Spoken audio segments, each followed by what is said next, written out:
this is Randy Stone. I cover the night beat for the Chicago Star. Stories start in many different ways. This one began with a guy going fishing and ended with that same guy being kidnapped and held prisoner by a whole town.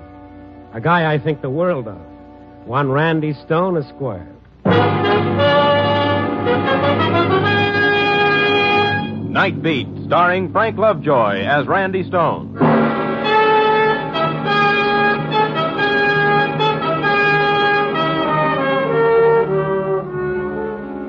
The remnants of my so-called vacation this summer were spent at a fishing lodge near Duluth, Minnesota. It was the ideal spot for a jaded journalist to relax. No newspaper, no radio, no shaving, nothing. Idle talk was punishable by solitary confinement in the boathouse. And fish, there were tons of it, some of them this big, not to mention the ones that got away. My cabin came equipped with a French Indian guide who could fry those fish like nobody's business. Come and get it, Mr. Stone. Magic words, LeBois. You catch them, I cook them. Stone. Mr. Stone. Somebody call you from the main lodge. I go see. Mr. Stone's wanted on a telephone. Chicago calling, Mr. Stone. Chicago? Well, tell him I'm not here. I'm gone for the day. Okay with me, but they said it's urgent. Yeah, well, tell him you couldn't find me. It's a Mr. Burton that's calling. My city editor? What does he want? Where are you going? Like you said, I'll tell him. Wait a minute. I'll tell him myself. Civilization. I cursed the tentacles of the telephone system that could smoke you out of paradise itself. I wish I had the guts not to take the call, but we're all slaves to the telephone one way or another. After all, you never know what might be at the other end. I hiked across the clearing of the main lodge and into the big empty lobby. The phone was still off the hook. Hello?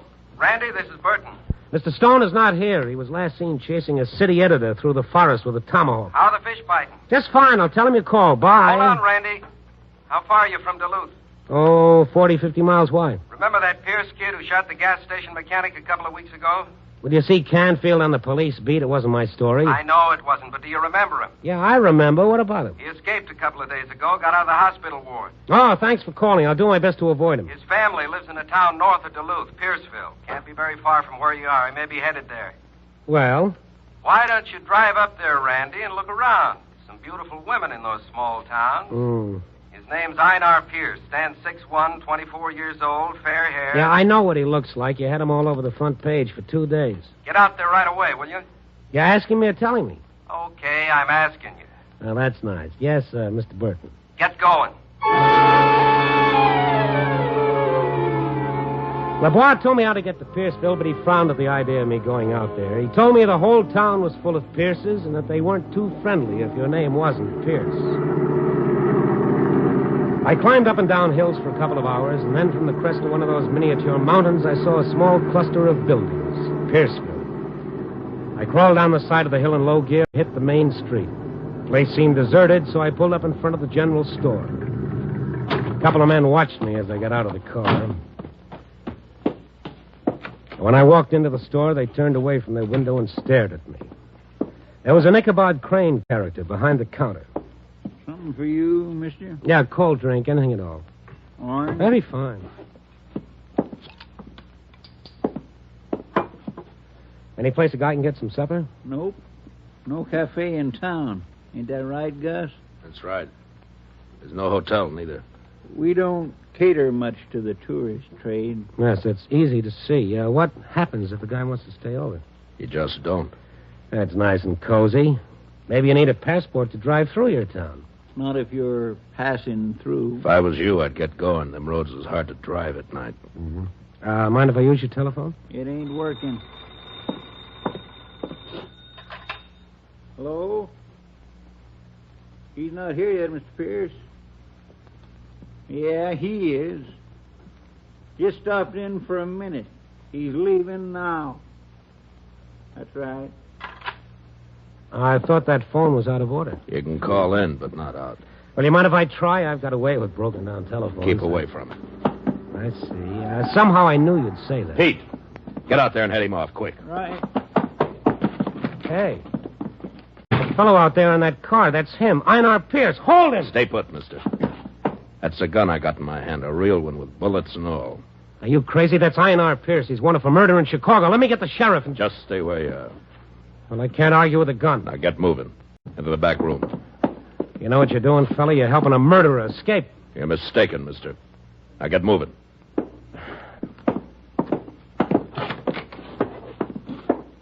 Sit down on that nail keg. You can't let that guy get away. He's a killer. He shot a man during a holdup. You realize what that makes you? Shut up. Listen, just put down that gun. Let me get out of here. Some other time, not today. Mister, you're holding me against my will. You know what the law calls that? Kidnapping. Maybe you'd like me to tell you about some of the penalties for kidnapping? Save your breath, mister. I know all about it. I ought to. See, I'm a sheriff. I don't know whether I was being kidnapped or pinched, but with that .45 staring me in the face, I wasn't asking any questions. The big guy who said he was sheriff kept me there about 10 minutes, and then he steered me out the back door and followed me up a gravel pathway that stopped in front of a 2-story frame house. He knocked on the door. Yes? He's here, Paul. Bring him in. Go on. Sit you down, Mr. The prisoner's name is Stone, Randy Stone. Mr. Stone. Are you with the Duluth police force? I'm not a policeman. I'm a newspaper reporter. He's a tricky one, Paul. You come looking for Einar? Yeah, I should have brought a troop of infantry with me. You recognized him in the car. That's too bad. But it's not to be helped, I guess. Oh, by the way, Mr. Stone, I'm Rolf Pierce. This is my son, Gus. I've met him on the wrong end of a gun. Hey, Gus, go see your ma. She's asking for you. Take my gun, Paul. And keep your eyes on him. I will, boy. I will. Mr. Pierce. Now, your son, Gus, who calls himself sheriff. He is sheriff, Mr. Stone. Well, if he is, a lot of the rest of you are getting yourselves into an awful mess. Einar Pierce is wanted for murder. To help him get away adds up to some serious complications, not to mention the fact that I'm being held a prisoner. It was bad luck for us when you came along. Well, I don't get it. Your son is sheriff, and still you're willing to let him ruin his life. And at this minute, Einar's making good his escape. You're wrong about that, Mr. Reporter. Einar will not run away. He's a desperate man, Mr. Pierce. You don't know what he's liable to do. But I do know, Mr. Stone. You see, Einar's my son, too. A nice little trio. Einar Pierce wanted for murder, his brother the sheriff, and his old man keeping him out of the hands of the law. Gus came downstairs after a while and sat opposite me, his gun in his hand. Then the front door banged open and the old man got up. That you, Einar? Yeah. Me. Who's this guy? This is Mr. Stone, Einar. Officer Stone, you mean? He is no cop, Einar. He writes for the papers. Just as bad. Newspapers have been pretty good to some criminals. You'll not refer to my son as a criminal, Mr. Stone. Why don't you let the court judge that? Can't you see what you're doing? Keep minding your own business, mister. He'll get to court in good time. At midnight, we'll be turning him over to the police from Duluth. You're going to turn him over? I kept telling myself, get home, Einar, and you'll be all right. They'll never get you. When I get home, so what? My own family turns on me. I'm no better than those I run away from. You shouldn't be the one to talk about family. Okay, brother Gus. Go ahead and play sheriff. Turn me over to the cops so I can fry. Just so long as I don't hurt the family's pride. A Pierce will be beholden to no man. A Pierce will run away from nothing. Not even death itself. Einar, I'll ask you to remember we've a guest in the house. Maybe I'd better go out and sit on the porch a while. No guest of mine sneaking, prying reports. You've said enough. I'll say more. No, you won't. Not if I have to. What? Will you shut up? No, you're all a bunch of hypocrites, including Prague. You'll be sorry for that, Gus. You had it coming, Einar. Let's see about that. Where's Nancy? In her room. I hate to interrupt a family reunion, but if you folks will excuse Oh, me. yes, of course. You must be tired, Mr. Stone. I'll show you up to a room where you can rest a bit. Yes, that's a good idea. Einar's got better manners than he led you to believe, Mr. Stone. I guess he's a little excited with the wedding and all. The wedding? Oh, didn't I tell you? Oh, no. It's more fun to be surprised. Come 7 o'clock, Einar and Nancy are getting married. Here in this house. And with that little item for the society page, the old man left me. It was a nice little room, locked door and all. I sat on the edge of the bed and tried to puzzle it out. Here was a group of people, all seemingly decent, respectable folks, digging themselves into a mess which included murder and kidnapping. For what? The sound in the next room interrupted my mental gymnastics. It was a woman crying. I Couldn't figure out why the sound seemed so close, and then I saw a hole cut in the wall a little over my bed. It was meant for a stovepipe to go through, but it served even better as a peephole. By standing up on the bed, I could see clearly into the next room. There was a girl in there, standing in the middle of the floor, crying her heart out. Einar Pierce was pacing up and down in front of her. I pulled my head a little to one side so that I couldn't be seen. Oh, Nancy, please stop your crying. Our wedding day, Einar. What a wedding day. Well, it don't have to be like Pa wants, honey. Do what I say. Come with me tonight, and they'll never get us. And hide out the rest of our lives. And what about your father? What would it do to him if you were to run out on him? Oh, the island will be our own. Nobody knows about it but me, Nancy. They can look for us until doomsday and not find us. Oh, we couldn't do that to your folks. We'd never be happy if we did. You know it. No, Einar, we'll have to wait till you're... Till I'm what, Nancy? I killed a man. And give me the chair. Can't you understand? I can get away tonight. I've got it all planned. The boat will be waiting, Nancy. If you love me, you'll come with me. I love you, Einar, but I can't. All right, then I'll go myself. Want to tell them where I am? Go ahead and do it. Where are you going, Einar? To get cleaned up for my wedding. Nice wedding. A ring for the bride's finger and another one for the groom's neck. Einar!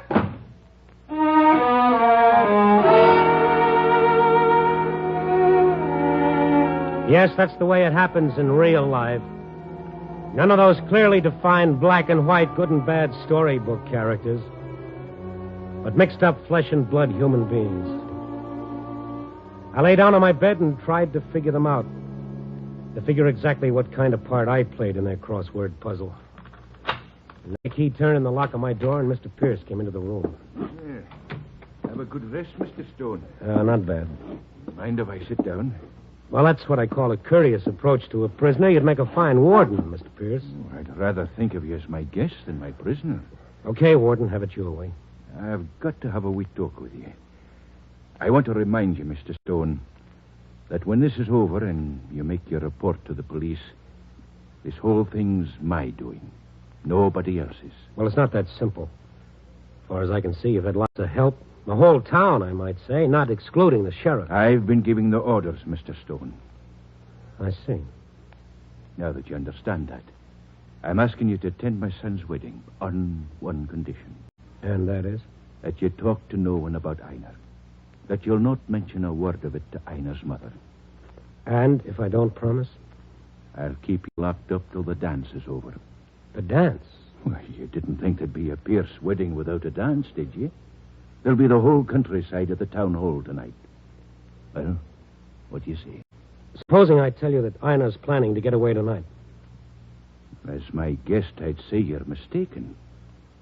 As a prisoner, I'd say you were a liar. I suppose I couldn't convince you that he is. No. I'm waiting for your answer. Will you be my guest? Well, under the circumstances, yes. You say that Einar's mother doesn't know about this? No, she's been spared. Now, if you'll come with me, I'll have you meet her.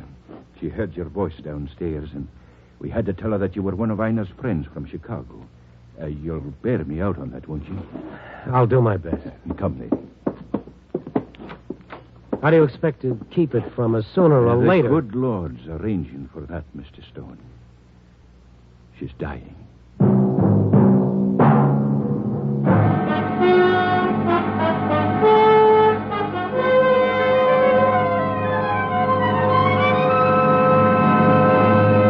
NBC is bringing you Night Beat, starring Frank Lovejoy as Randy Stone.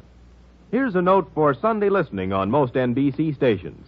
David Niven and Geraldine Fitzgerald will co-star in Sunday's Theater Guild on the Air production of I Know Where I'm Going. Make a note to hear David Niven and Geraldine Fitzgerald in this great drama Sunday on Theater Guild. Theater Guild is heard immediately after Tales of the Texas Rangers, which stars Joel McRae. Sunday, it's Tales of the Texas Rangers, then Theater Guild. Both fine shows for you to hear.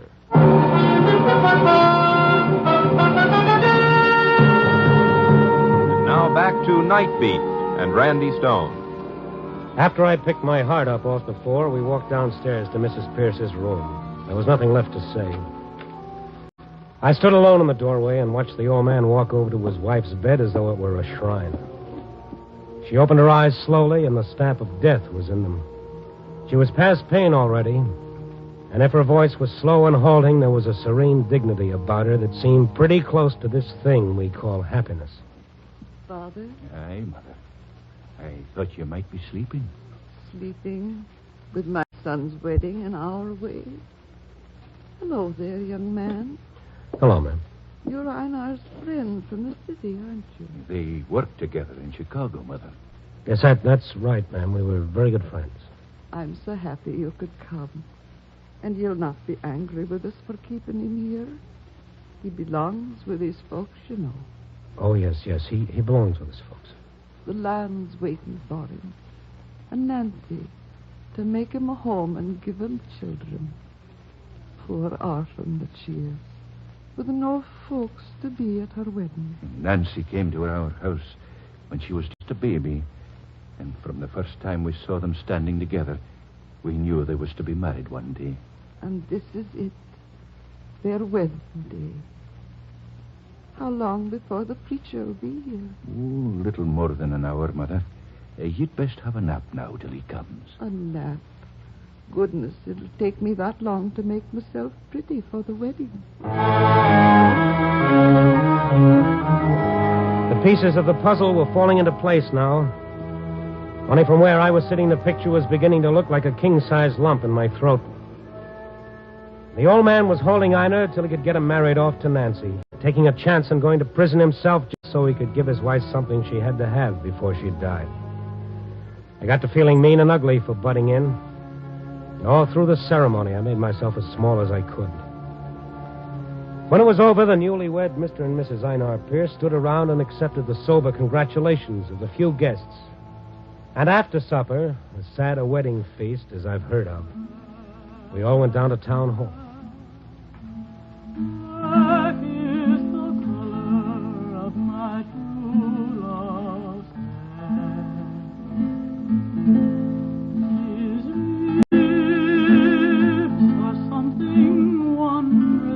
The old man and young Einar and Nancy stood near the doorway to receive the company. I sat against the wall right behind them. Time the dancing was starting. Too many long faces around here, including yours, Einar. They stand there gawking at me. When they're out of hearing, they say, look at him, the rotten, murdering thief. He'll get what's coming to him. Ah, Tosh, lad. There's no one here but wishes you luck. There's no one here that won't pray for you. Ah, there's more here that wish me the electric chair. You can see it in their faces. That'll be enough. You'll go to trial with the best lawyers that can be hired. The judge will mark you for a fool, not a criminal. And they'll be fair to you. When are they coming for me? Midnight. Now then, folks, limber up. The dancing's about to commence. And first, of course, comes the bride and groom special. Grab your Mrs. Einar. Choose your partner, skip to Maloo. Choose your partner, skip to Maloo. Choose your partner, skip to Maloo. Skip to Maloo. Skip to Maloo. Go on, Einar. They're waiting for you. I'm not dancing. Einar, please. Come on, Mr. Groom. We'll wear out a hole for just standing here. Maybe he knows he ain't the boss anymore. Nancy, you bring him out. Go on, boy. Go on. Einar. It's like walking behind your own coffin. Come on, then.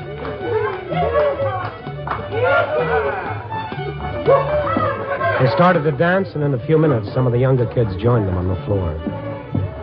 Mr. Pierce came and sat down with me. Are you enjoying yourself? It's an experience I'll never forget, I'll tell you that. Well, now, if you take a liking to some of the girls, ask them to dance. Oh, there comes Gus. I've been wondering about him. Everything's all right, Paul. Ma said she can hear the music from the house, and it sounds fine. I wish you could be here with us. She said to tell you that she was standing at your side. Thank you for telling me, son. Did you phone the police in Duluth? Yes, sir. Take him a couple of hours to get out here. Gus. Yes, Mr. Stone? Can I talk to you for a minute alone? I guess so. Let's go outside.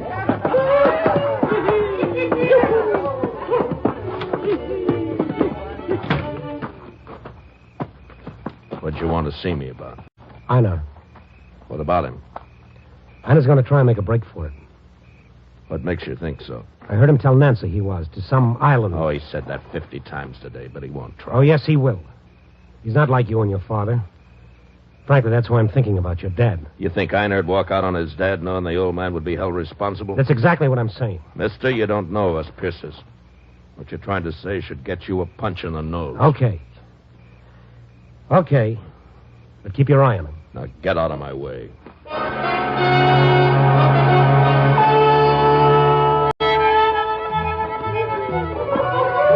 When I got back into the hall, they were finishing the square. It was nice to watch.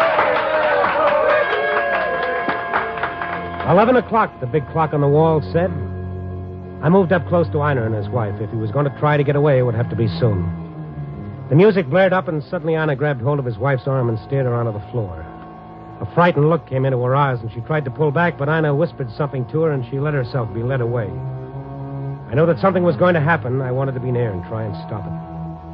I walked up to a gorgeous brunette standing against the wall, the girl who'd been singing a while ago. May I have this dance, please? Love to. First time you've danced tonight, isn't it? Yeah, I was afraid you girls wouldn't dance with a foreigner from Chicago. Well, come on. A 1 and a 2 and a 3 and a 4. Oh, hey, wait a minute. Take it easy, I kind of knew it. This better? Yeah, for a beginner. Isn't it sad? About Einar and Nancy, I mean. Yeah. Mind if we dance a little closer? Not at all. No. I'm to them, I mean. Oh. That door there near now, where does that go to? Downstairs, the basement. Why? Oh, nothing. I'm just curious. Can you get out of the building through the basement? Yeah. Why do you ask? You don't think. Oh, how can I think, lady, with you in my arms?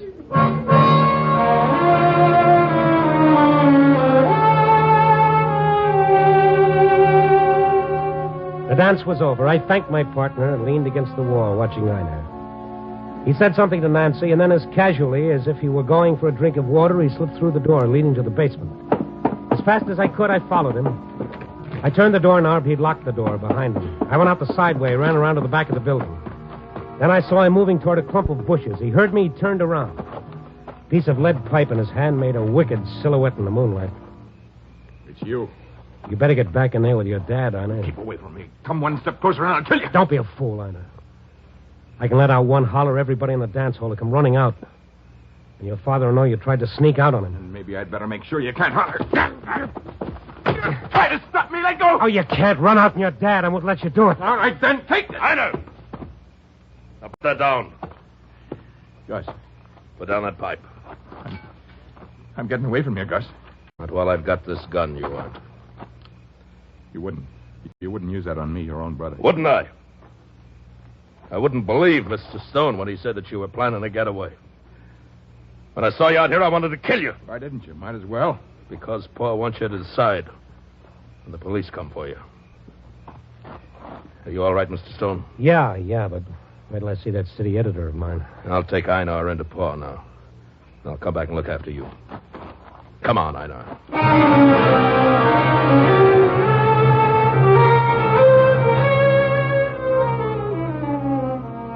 Gus came back and he nursed the lump on my head until it felt a little better. You think you can make it now? Pa's been asking for you. Did you tell him about Einar? I couldn't bring myself to do it. Well, I'm glad you didn't. Let's not tell him. Tell him that I tried to get away and you had to slug me. Pa'll feel hurt pretty bad. He's trusted you. He'll feel worse if he finds out how I really got it.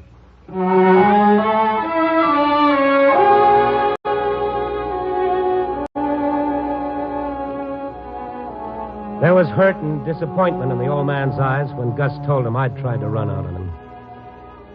And something strange had happened to Einar. He stood quietly beside his father, his head bowed. It was a little before 12 now. Gus walked over to the orchestra and spoke to the dance caller. Then the drummer crashed the cymbals for attention. Attention, folks. We're leaving now, so you'll pay your respects to the host and guest of honor as you file out.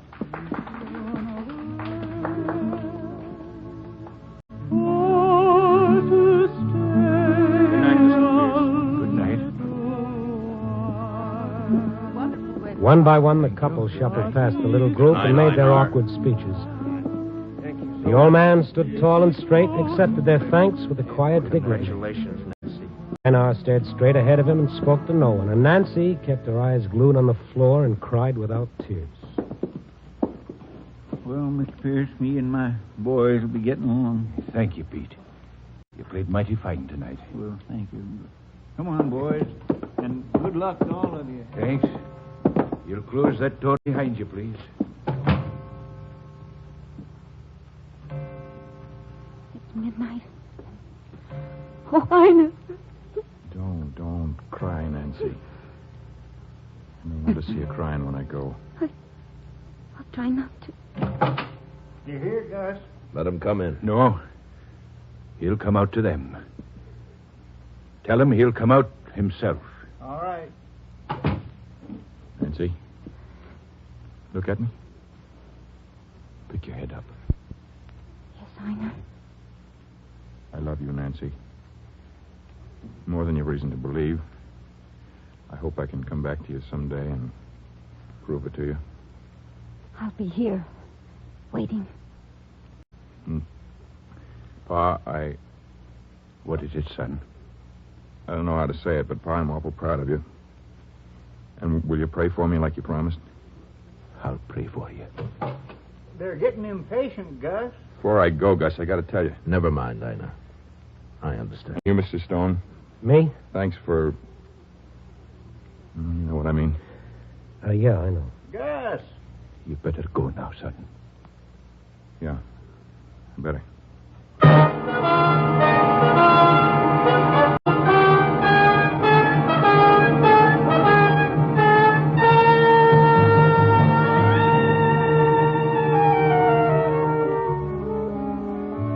Well, it's 3 weeks now since all that happened, and I'm back on the job again, turning out the required amount of grist for my nightly stint. But every time I close my eyes, I can see the picture of old Mr. Pierce standing straight and proud while his son walked out of the door to the waiting cops. And a thought comes over me that's kind of tough to put into words. It's that God created more majesty in a man like old Mr. Pierce than he did in all of his other works put together. We kind of forget sometimes what real greatness is made of. Yep. Copy, boy.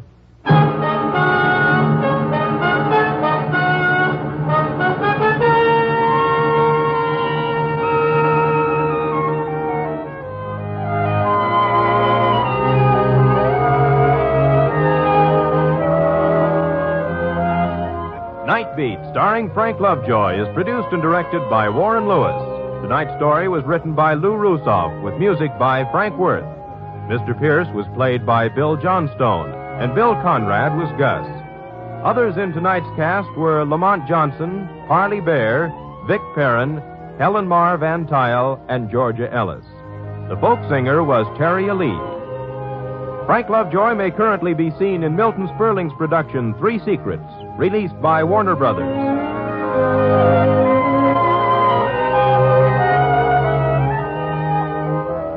Listen next week at this time and every week as Randy Stone searches through the city for the strange stories waiting for him in the darkness.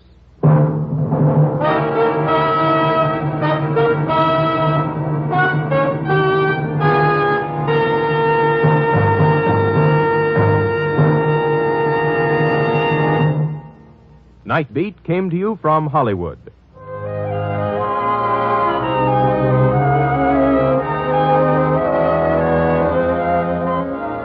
Three chimes mean good times on NBC. Tomorrow's radio fare on most NBC stations includes the premiere of 2 programs.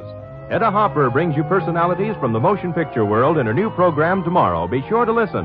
And listen, too, for Noah Webster Says. That's Hedda Hopper and Noah Webster Says. This is NBC, the national broadcasting company.